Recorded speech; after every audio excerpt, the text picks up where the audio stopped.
Осы сабақта сен болатын оқиға туралы айтып үйренесің, жоспарлы әрекетіңді айтып үйренесің. Алдымен жаңа сөздерге назар аударайық. Сәнгер, мата, тапсырыс, жіп, түйме, ине, сән үлгісі және сән үйі. Сәнгер, дизайнер, мата, ткань, тапсырыс, заказ, жіп, нить, ниточка, түйме, пуговица, ине, игла, иголка, сән үлгісі, мода, сән үйі, дом, моды. Алдымен суретпен сөзді сәйкестендіріп алайық. Ине, игла, иголка. Ол бізде екінші сурет. Жіп, нит, ниточка. Ол бізде соңғы сурет. Сәнгер, дизайнер. Сәнгер, бесінші сурет. Түйме, пуговица. Түйме, бірінші сурет. Мата, ткань.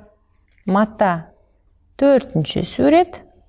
Ең соңында қайшы.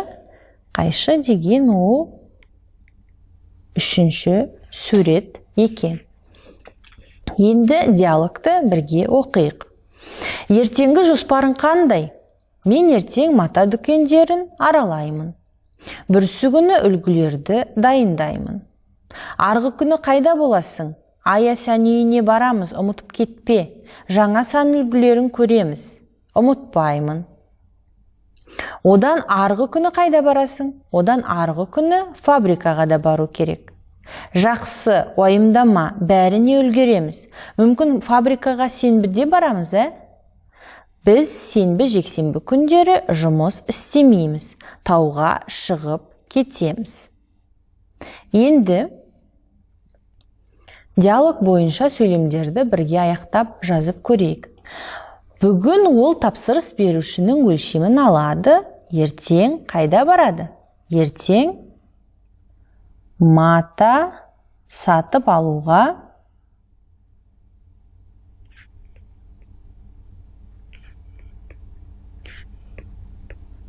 барады.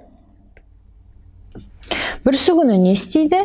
Бүрсігүні үлгілерді дайындайды.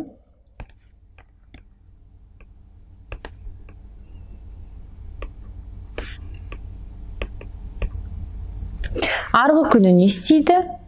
Арғы күні Ая сән үйіне барады.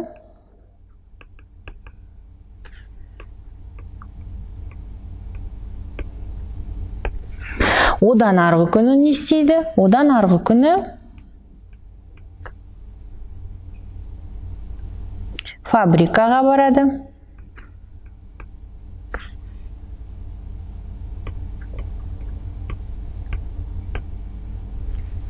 Сенбі мен жексенбіде не істейді? Сенбі мен жексенбіде тауға шығады. Сөйлемді аяқтаған болсақ, енді грамматикаға назар аударайық. Алда болатын іс-әрекет. В переводе означает действие, которое произойдет в ближайшее время. Но это не точно, будет ли это, произойдет это ли действие или нет. Суффиксы его галы, гелі, қалы, келі. Обычно они на русский язык переводятся с помощью слов «собираюсь». Я собираюсь пойти. Мен барғалы жатырмын. Я собираюсь прийти. Мен келгелі жатырмын. Я собираюсь выйти. Мен шыққалы жатырмын. Деген аудармалармен беріледі. Здесь тоже используются вспомогательные глаголы жатыр, отыр, тұр, жүр. К ним добавляется личное окончание. Смотрите, здесь жатыр корень, здесь мын – это окончание первого лица. Барғалы жатыр мын. Барғалы жатыр мын. Я собираюсь пойти. Кел, гелі, жатыр, сын.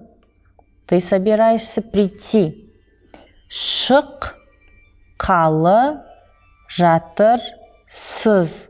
Вы собираетесь выйти. Тік, келе жатыр. Собирается шить. Енді жақшаны ашып, осы алда болатын әрекеттерге қойып жазып көрелік. Сен матаны қию. Қию здесь начальная форма глагола. Мы должны написать его на будущем времени. Сен матаны қиғалы жатырсың. Мен матаны үтіктеу. Мен матаны үтіктегелі жатырмын. Сіз көйлекті жуу. Сіз көйлекті жуғалы жатырсыз. Ол көк түсті жіп іздеу. Ол көк түсті жіп іздегелі жатыр.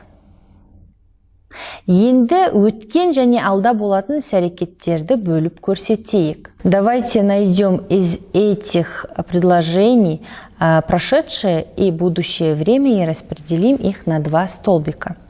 Ертең мата сатып аламын. Тапсырыс берушімен кездестік. Танымал адамдарға көйлек тігемін. Біздің фабриканы жапты. Мен модельдерді дайындадым. Келесі аптада дүкендерді аралаймыз. Енді прошедшее время. Тапсырыс берушімен кездестік. Біздің фабриканы жапты. Мен модельдерді дайындадым. Бұл өткен шақ. Келер шақ, немесе ауыспалы келер шақ, будущее время.